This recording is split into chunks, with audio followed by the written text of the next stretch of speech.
cumple 100 años la primera transmisión de radio. El 27 de agosto de 1920, unas pocas personas que tenían aparatos de radio en Buenos Aires pudieron escuchar esto. Señoras y señores, la Sociedad Radio Argentina les presenta hoy el Festival Sacro de Ricardo Wagner, Parsifal, con la actuación del tenor Mastri, la soprano argentina Sara César, el barítono Rossi Morelli y los bajos Chirino y Paggi. Todos bajo la dirección de Felix von Wingardler, secundados por el coro y orquesta del Teatro Constanzi de Roma.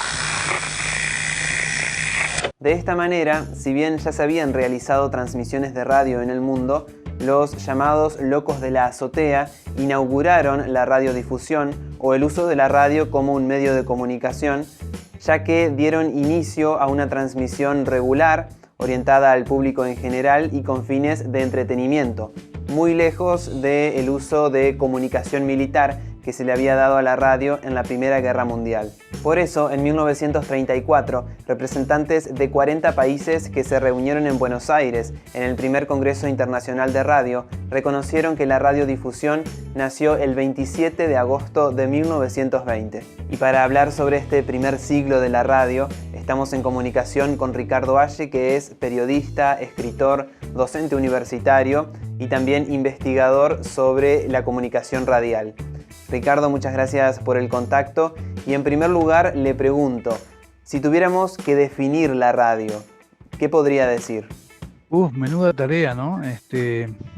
Yo diría que si tuviera hoy que resaltar alguna característica sobresaliente de la radio en su primer siglo de vida, marcaría la enorme versatilidad que ha tenido, esa capacidad de adecuación, de reformatearse permanentemente todo el tiempo para ir ajustándose a los cambios tecnológicos, a la actualización incesante de la tecnología a lo largo de los últimos 100 años, pero también a las transformaciones en la sociedad, en los hábitos, en las conductas de las personas.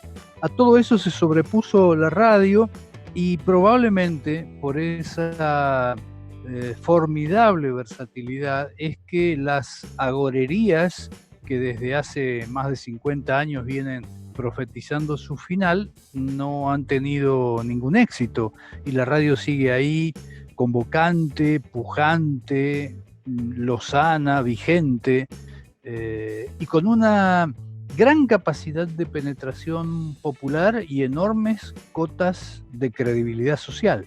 ¿Y podríamos decir que hay alguna característica que sí o sí deba tener algo determinado para poder ser llamado radio?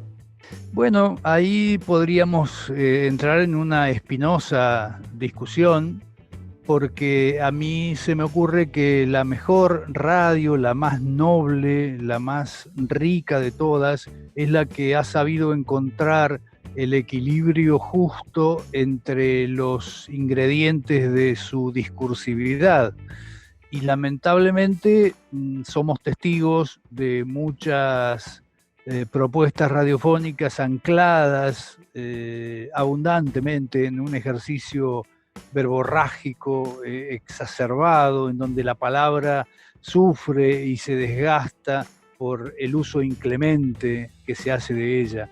Y enfrente de ello hay propuestas presuntamente radiofónicas que solo descansan en la musicalización. Y ni la música sola ni la palabra sola constituyen radio en un sentido estricto. Me parece a mí que la forma más noble de la radio, la más creativa, la más original y también la más útil y gratificante es aquella que encontró el justo equilibrio entre esos dos elementos y que supo hacerle espacio a los efectos sonoros que son algo así como la cenicienta de la discursividad de la radio. En sus años dorados y durante mucho tiempo, la radio tuvo un papel central en la familia, en la sociedad, en cada casa. ¿Qué lugar ocupa la radio hoy? Me da la impresión de que la radio está trabajando para una nueva readecuación, que la viene haciendo desde hace algún tiempo ya, con una expansión de su textualización sonora que va más allá de los dispositivos históricos, que son los de carácter hertziano. Hoy el lenguaje radiofónico ha cobrado cierta autonomía y se manifiesta, se hace presente también en la producción de los podcasters que a lo largo de todo el mundo están subiendo contenidos que entran en disputa por el tiempo finito de nuestra atención. Nosotros podríamos estar haciendo la comida y escuchando radio, podríamos estar manejando un vehículo y escuchando radio, pero no podemos escuchar radio y un podcast a la vez, porque las dos alternativas se anulan entre sí. Me parece que es peregrina la discusión y además inconducente acerca de si todo eso es radio o no. Se valida en tanto y en cuanto utilizan el mismo lenguaje que históricamente empleó la radiodifusión convencional, tradicional, de carácter hertziano. Y creo yo que allí hay las pistas para analizar, para hacer la ponderación que merece esta época respecto de qué es la radio.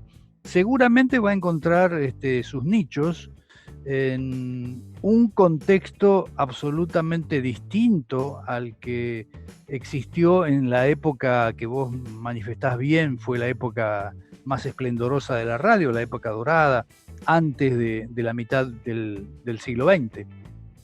Creo que una de las características más salientes de esa transformación, de esa modificación, es que el concepto de masividad de las audiencias se hizo pedazos, terminó absolutamente astillado.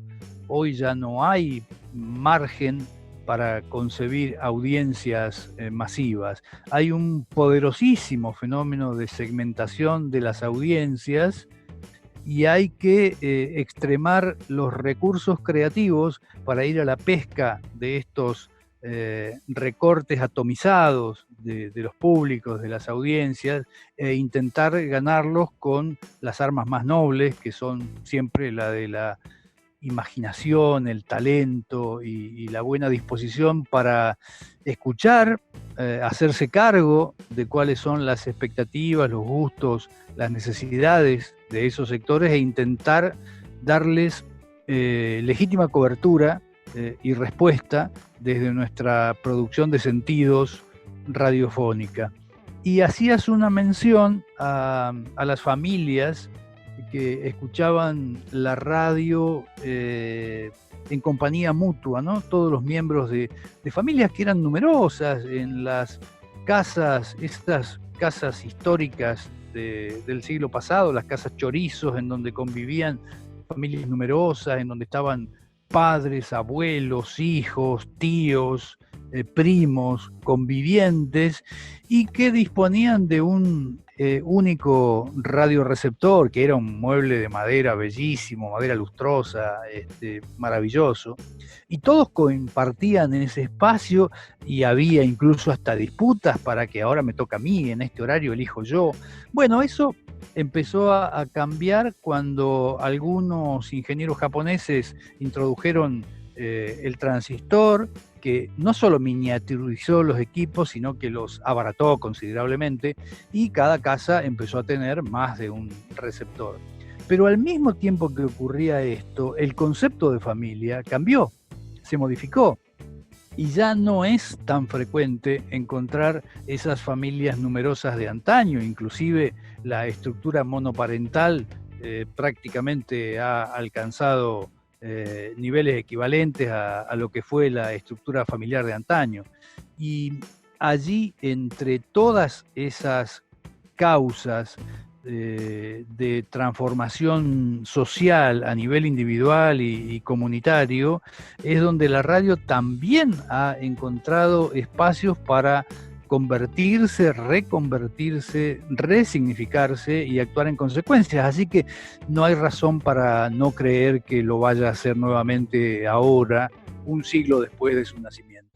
Le propongo, Ricardo, ahora hacer un análisis a nivel general sobre la radio actual. En primer lugar, cuando usted escucha distintos programas de distintas emisoras, ¿qué es lo que puede observar, qué puede apreciar?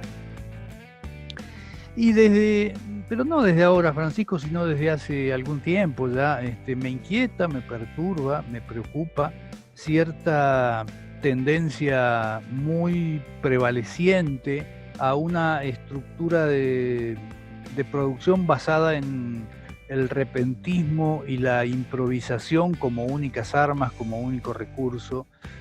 A mí me gusta reivindicar el rol de los antiguos productores y sobre todo de los guionistas que trabajaban en la previa de la salida al aire, elaborando textos, diseñando esos textos, viendo qué convenía decir y en qué momento, planificando, porque la mejor improvisación es la que se planifica. Y me parece que la estructura predominante hasta el cansancio hoy de los magazines, de las radiorevistas, ancladas en esa presencia omnímoda de algunos conductores estrella, no tienen el mismo vigor que tenía la preproducción de antaño. A mí me gustaría que la nueva poética que la radio necesita configurar para el futuro recupere la figura productora de los libretistas, de los guionistas, de la gente que ha entendido hace tiempo ya que la estructura del pensamiento se forja a través de la lectura y de la escritura, que sin ellas no se puede avanzar en el desarrollo de las ideas. Y creo que eso se echa en falta en la radio, no porque tengamos una radio mala, uno la puede comparar con la radiodifusión de muchas otras sociedades y de ninguna manera la radio argentina es la más desvalida de todas. Yo no estoy diciendo eso. Digo simplemente que podría ser mejor si recupera capacidad, energía, fuerza de trabajo en la preproducción e incluso cuando corresponda en la postproducción. Bien. Bueno, y un poco ya lo fue respondiendo en esta pregunta anterior, pero le quería preguntar también qué es lo que le parece que le está faltando a la radio, además de lo que mencionó. A todo esto que te he dicho, yo le cargaría, además le agregaría algo que desde hace tiempo venimos trabajando en nuestras cátedras, es la necesidad de que los futuros profesionales del medio tengan en cuenta algunos insumos imprescindibles, necesarios. Uno de ellos es la sensibilidad, el desarrollo de una sensibilidad que les permita advertir y hacerse cargo de lo que pasa en su entorno. Saber que el otro que nos escucha es alguien con gustos, con apetitos, con necesidades, con expectativas que merecen ser escuchadas y respondidas. Me parece que otro elemento primordial es el desarrollo del compromiso, es la capacidad de comprometerse con esas necesidades del otro. Y luego la originalidad que nos ponga a cubierto de la repetición seriada de estructuras y de formas de comunicación de una radio que se atreve poco a experimentar, que no persigue las audacias, sino que se conforma con probar lo que supone a priori que es fórmulas exitosas. Y me parece que hay que ser un poquito más audaces y permitirse la indagación y la experimentación. Usted suele hacer mención a la ficción radiofónica. ¿Por qué cree que es importante rescatar estos espacios de ficción dentro de la radio? Y porque me parece que la ficción, y no digo solo la ficción realista, sino y muy especialmente incluso la ficción fantástica, son formas de abordaje de la realidad, a veces más o menos oblicuos, que configuran atalayas desde lo que resulta más atractivo observar a la realidad. A mí me parece que resignar esa posibilidad es casi como dispararse un tiro en un pie. Y creo que quienes en este momento mejor lo han interpretado son muchos podcasters que están haciendo lo que la radio tradicional ha abandonado hace tiempo, y es la configuración de relatos que, además de útiles, sean gratificantes. Creo que la vieja perspectiva de aquella teoría comunicativa de los usos y gratificaciones vuelve a ser vigente hoy, si es que alguna vez dejó de serlo, en cuanto a que nosotros tenemos que ofrecer un servicio de utilidad, pero al mismo tiempo gratificatorio de las necesidades y los apetitos de la gente. Bueno, Ricardo, muchas gracias. Gracias a vos, un saludo a toda la audiencia.